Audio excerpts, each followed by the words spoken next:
Good morning, everyone. Bon matin, wache.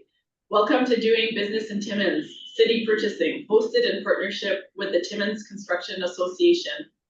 My name is Mélanie Dufresne, 2025-26 Timmins Chamber President. And joining me today is Timmins Construction Association President Ashley Richards-Gagnon. I believe she's online. Please join me in taking a moment to reflect and recognize that we are on the traditional lands of the Matagami First Nation within Treaty 9 territory. As we gather today to discuss doing business with the city, let us also reflect on the importance of economic reconciliation and collaboration with Indigenous communities and entrepreneurs. Supporting Indigenous businesses is not only a way to strengthen relationships, but to also build a more inclusive and resilient economy for all. I'd like to welcome Natalie Moore, Director of Finance and Treasurer, and Melissa Anderson, Manager of Fleet and Purchasing from the City of Timmins, who will be discussing how purchasing process works and what your business needs to know to get involved. There will be an opportunity to ask questions, I believe, at the end. Please raise your hand and submit your questions in the chat box.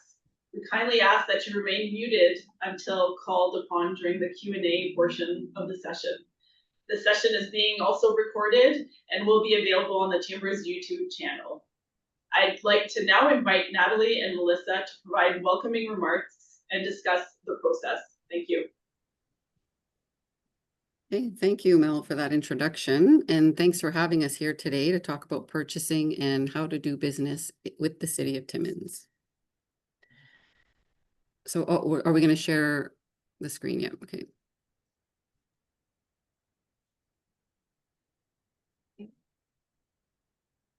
Okay, you can go to the common questions.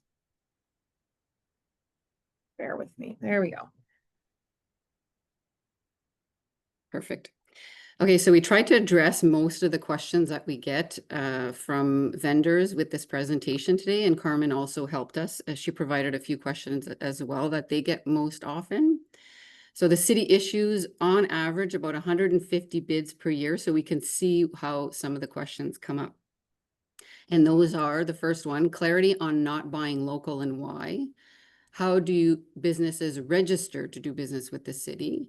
What's the eligibility criteria to do business with the city? How to get on the bidders list, which doesn't exist anymore, but we'll get to that in the presentation.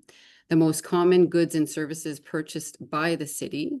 What goes to RFQ, RFP, and RFT, and what doesn't. And we'll get into what those acronyms are a little bit later as well. What documentation is needed, example, like insurance certificate and WSIB certificates. And the last one, when does the city change and update monitor performance standards, and how often are reviews performed for those who have contracts with the city? So you can go to the next slide. So a bit of an agenda today. So we'll start by looking at governance, and then we'll get into code of ethics, restrictions that we have to follow on buying local, vendor registration and opportunities, different types of purchasing thresholds. We'll take a look at the bidding process, and then what happens after the process, the bids are closed and the award happens. And the last one, the best practices and some tips for everyone. So now I'll pass it to Melissa, who's going to talk about governance. Perfect. So public procurement is guided by many forms of governance.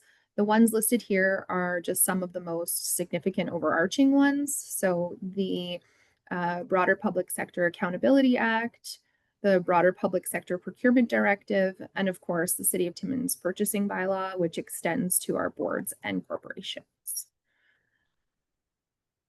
And I'll jump into the code of ethics. So our goal is to ensure ethical, professional, and accountable procurement. Members of council or of a committee, appointed officials and employees of the city, directly or indirectly involved in any stage of any purchasing of goods or services on behalf of the corporation, shall at minimum adhere to the following principles. So we believe in open and honest dealings with everyone involved in the procurement process. Our activities should always be open and accountable as possible. And we are committed to making fair and impartial award recommendations for all contracts and tenders. That means every procurement activity must be fair, transparent, and focus on getting the best value for public money. And we also expect a high standard of personal integrity from everyone who serves as a procurement representative for the corporation.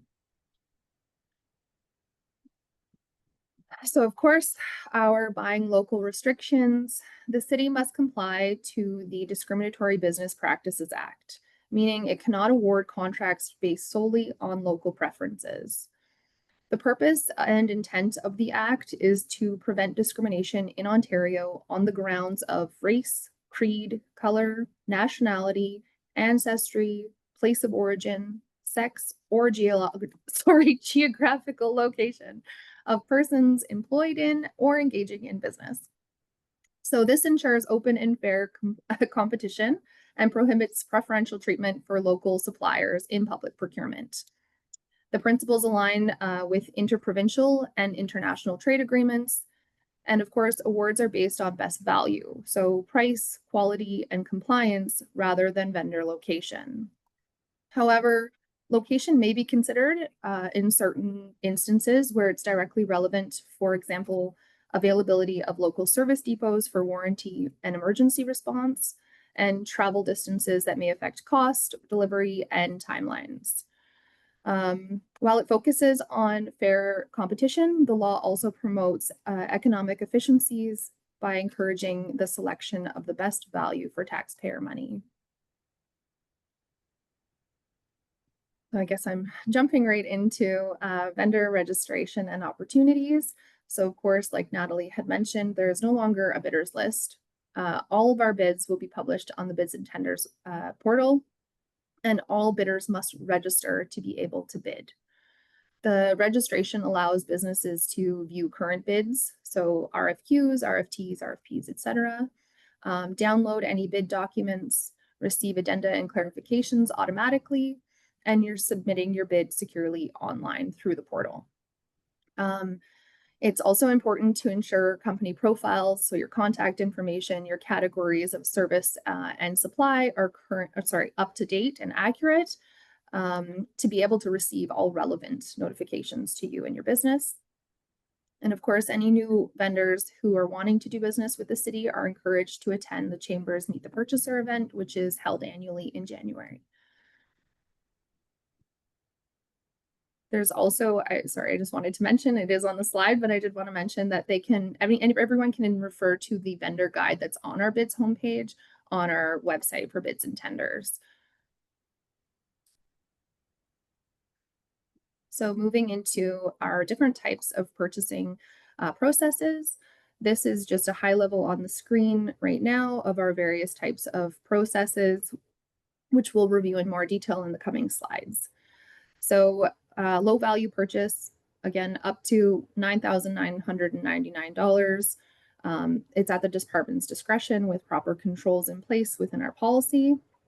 There's a request for tender, which is anything over $10,000. It's more formal, advertised on our bids and tenders website. And a request for proposals, again, similar to our request for tenders, but used for more complex situations where price isn't the only factor. Bottom line is anything above $10,000 must go on bids and tenders. Something that we'd also like to mention is that we will be bringing forward our purchasing bylaw back to council in the near future to look at increasing these dollar thresholds as inflation increases. And then we have our non-competitive processes. So sole source, single source, and emergency purchases, which have strict approval and reporting requirements. Non-competitive processes refer to instances where bids are not issued, and they'll also be discussed in more detail later in the presentation.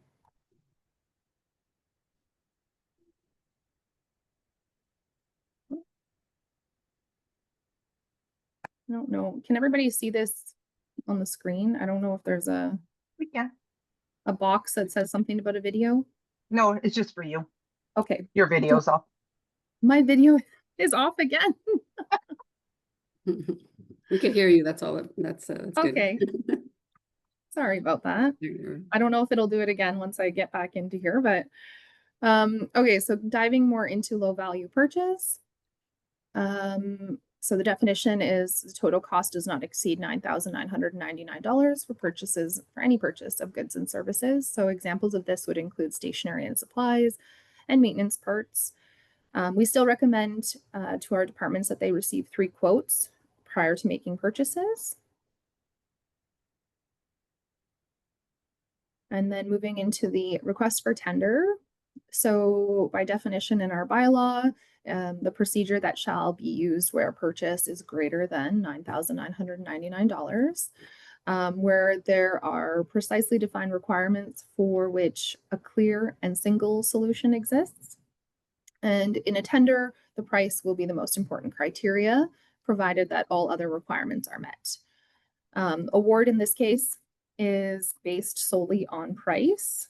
And of course, it would be awarded to the lowest compliant bidder.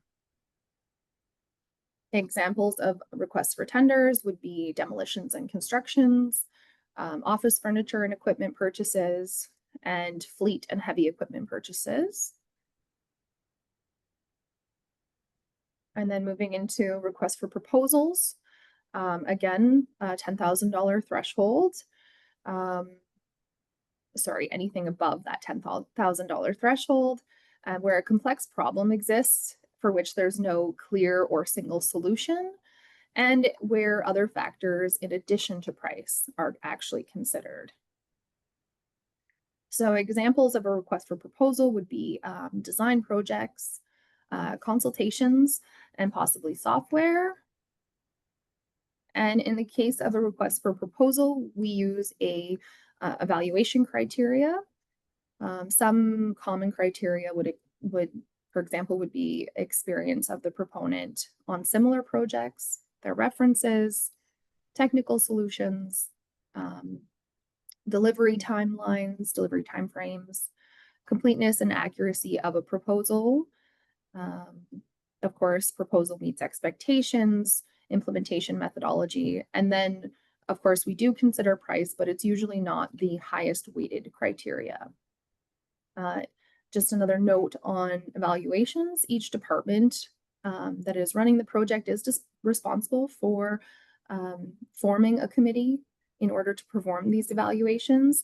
And we typically recommend that the committee is made up of at least 3 members or an odd number in order to prevent any draws or ties. And at this point in the presentation, I'm going to pass it back to Natalie. Yeah, thanks. So now for a discussion on non-competitive purchases, and that means that these are purchases that are made without it going on bids and tenders, so without a bid process. So the first one we're going to talk about is sole source, and which is section 30.1 in our purchasing policy. The takeaway here from this slide is sole source really just means that the company has the monopoly on the market. So sole source, just think monopoly, which is the first bullet, statutory or market-based monopoly. So we do not see this very often. I've been at the city 18 years and it's hard for me to think of one that we actually awarded sole source. The one that's most common is the single source, which we'll get to on the next slide. Okay, so now to be able to single source, it has to meet the criteria in our purchasing bylaw under section 30.2. And the definition is more than one source of supply exists, but only one source is recommended based on predetermined and approved specifications. And those are in our purchasing bylaw and they're on the next slide. So where there's more than one vendor that could offer what we're looking for, but there's criteria that have to be met for us to be able to single source. So the first criteria is if we went out for a competitive bid process and we've received no bids, then we're allowed to single source, which means we're allowed to contact a vendor and see if they can do the work for us. The second one is if there is compatibility with the existing equipment, facilities, and services, which is of paramount consideration. So an example of that would be attachments for some of our equipment. So those are usually not compatible from one brand to the next. So when we already own a piece of equipment and need an attachment, then we often single source the purchase of the attachments. The next criteria is when there is a need for specific knowledge, skills, expertise is required, we can single source. So we often see this with software vendors. And sometimes we see it also with contracted min on bids that we've issued for design work. So if there's a company that's done the design of something and it actually moves forward and we need contracted min, we single source the contracted min to the company that actually designed the work. It's just easier that way. For continuity, but we're in our bids now, we have been putting, when we know we need contracted min, we've been putting them together. So it's one bid and you're bidding on the design and the contracted min of the project. And that, this way we don't have to single source, we're doing it less. So the next criteria, if there's an extension provision in a bid that was previously issued, and that allows us to purchase like a second unit. We often see that in bids with equipment, like tenders with equipment. We'll put an extension provision to say we might possibly want a second piece of equipment or a third in the next 5 years. So that allows us to go back to that vendor and purchase the equipment through single source. And last, if there's a breach of a contract, we're allowed to contact another vendor. Our practice is we usually go to the next lowest compliant bidder, but our purchasing policy, it's not necessary, but it's just good practice that we've been doing that. So you can go to the next slide. Okay, so now emergency purchases. So the definition here is a purchase is required as a result of an event or occurrence that the department director deems an immediate threat to public health, the maintenance of essential city service, the welfare and protection of persons, property, or the environment. So where we see emergency purchases most often are with water breaks and sewer breaks. Those are the most common. And if anybody watches council, I think it was at the last meeting, they deemed the security an emergency with the encampments. So after we were able to contact a security company directly because council had deemed that an emergency. So just a couple of examples of what that would look like. So now for the bidding process. So once the bid is made public on our bidding platform, vendors and contractors have to submit their bids through bids and tenders, like Melissa mentioned. So with the bids, you're required to provide some basic information, WSIB certificates, certificate of insurance. We typically ask for $5 million of insurance coverage, but the bigger the project, the higher that threshold becomes. So you could imagine on big projects, 5 million isn't enough. So we usually ask for more, but 5 is usually the basic one for majority of our bids. And when you're submitting your bid, you have to meet all the mandatory technical requirements to be deemed compliant. And the last one, and there's rules with bid irregularities, which require us to reject bids. So an example of that is a late bid, or if we ask for specific documentation and it's not provided, the bids are deemed non-compliant.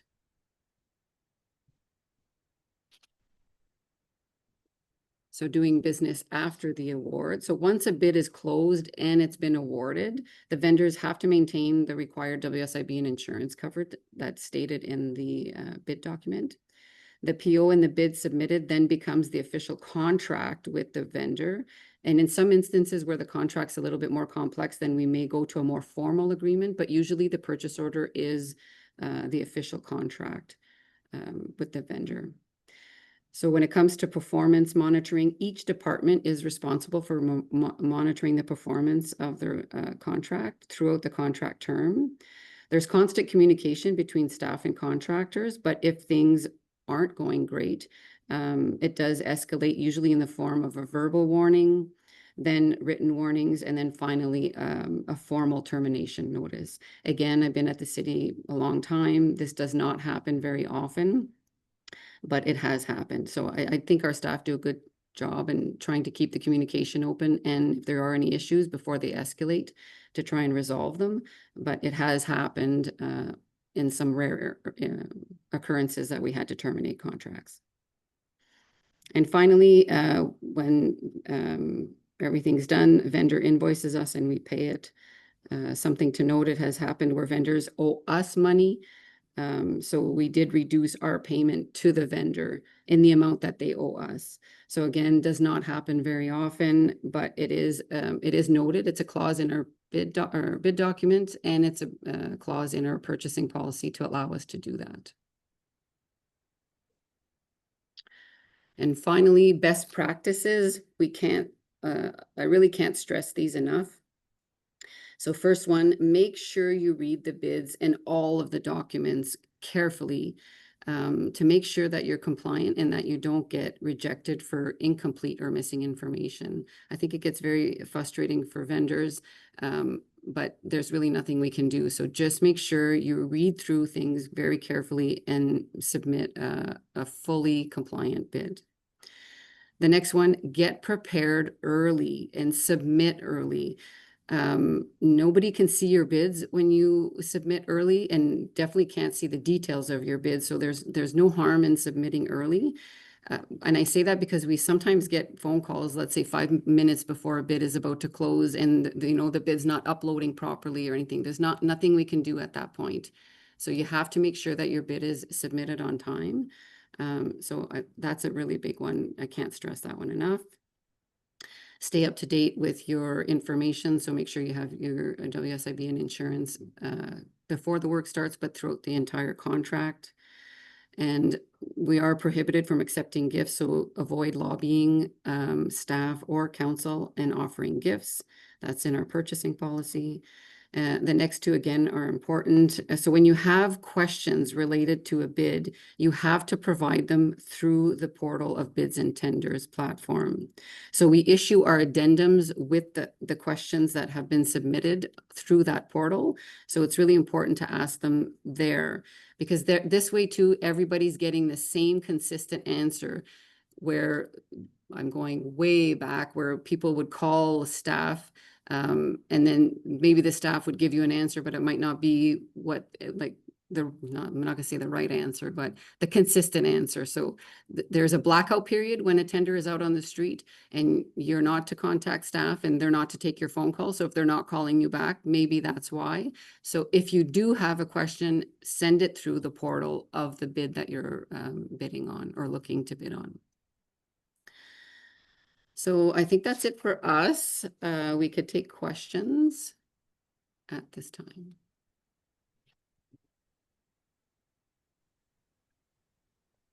Well, thank you, Natalie and Melissa, for guiding us through that process. Does anyone have any questions? You can raise your hand, unmute, or drop a question in the chat box.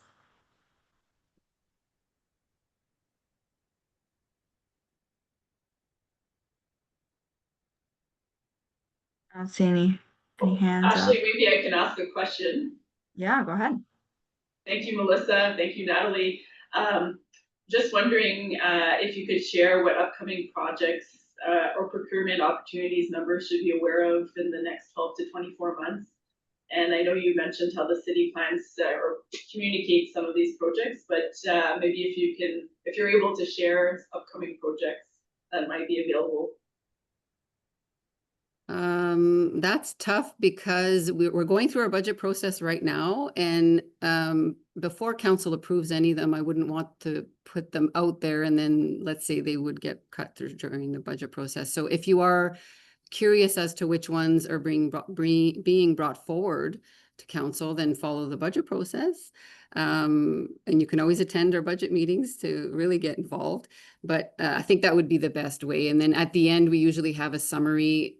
We have a budget package that goes out on the street, and all of the capital projects are included in the budget package. So I feel like that would be the safest bet at this point.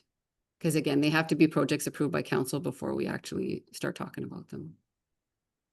Thanks. And the chamber will be at city council next week for the chamber's deputation. Yes, absolutely. Yeah.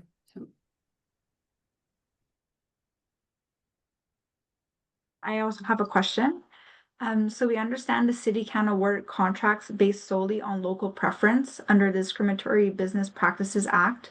But when location is an operational factor, how does the city ensure local contractors are fairly considered?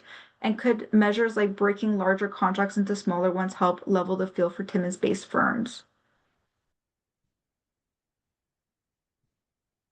Well, I think if, I don't know if Melissa wants to take this one, but if location is a factor, then I would think it would go into an RFP and then we would evaluate through that process. Because in a tender, we can't consider location as an option. And I think Melissa went through that the criteria in her slide of when it could be considered. And bigger projects, I guess it would depend on the project if we can break it up in pieces. But experience has shown us when there's multiple, like let's say if we were to break out a bigger project in smaller pieces, when there's multiple vendors or contractors involved in the same project, our success is not that great with that because then you just have too many people involved, a lot of finger pointing. So it's easier for us, unfortunately, to issue one or even have a general contractor and then have him usually, or him or her, the company get local vendors and contractors. But for us, that's usually our better option. But where we can, obviously, we're very conscious of buying local. We're like, where we could, when their bids are under 10, we try, but unfortunately our hands are tied in a lot of the cases. And yeah, that's all I have to say on that. So there is a question in the chat from Erica. So she's just wondering, when will the list of new approved capital projects be available and where could she find that information once it is available? So usually budget gets approved in early January, if not February, and then the budget package gets posted on the website. So the projects would be there. But the best bet is to make sure you're registered on bids and tenders, because as the bids get posted, you would get notified of all the different projects that are that are going out for bid or for tender and RFP. So that would be your best option, is to make sure you're registered on our bids and tenders platform.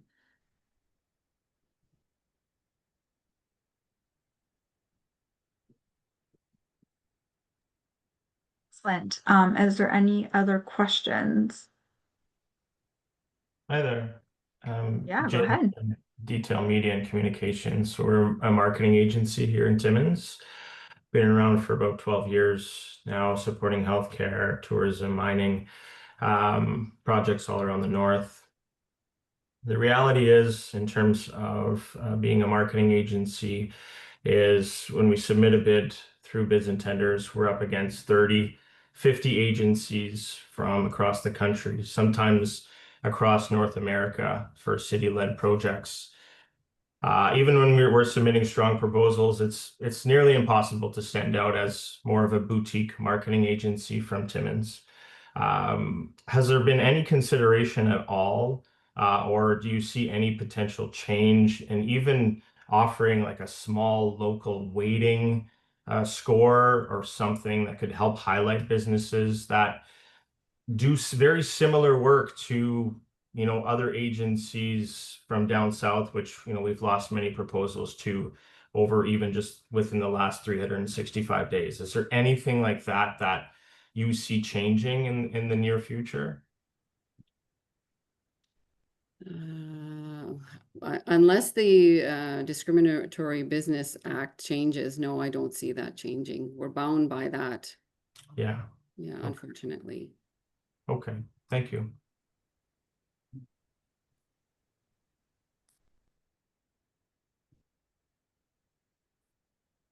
Yeah. Is there anything else? Anybody have any other comments, questions, concerns? All right, we'll wrap this up. So on behalf of the Timmins Construction Association, I wanted to thank Natalie and Melissa and the city team for joining us today and sharing insights into the city's purchasing processes. We truly appreciate the transparency and the chance to better understand how local and Indigenous businesses can participate and compete in city projects. We look forward to continuing this dialogue and collaboration on ways to ensure our local businesses are well positioned for upcoming opportunities. For those who'd like to revisit today's discussion, the recording will be available on the Chamber's YouTube channel and will also be shared directly with all participants. So thank you everyone for joining us today. If there are any city processes and topics you would like to learn more about, please reach out to the Chamber. Have a great day. Thank you.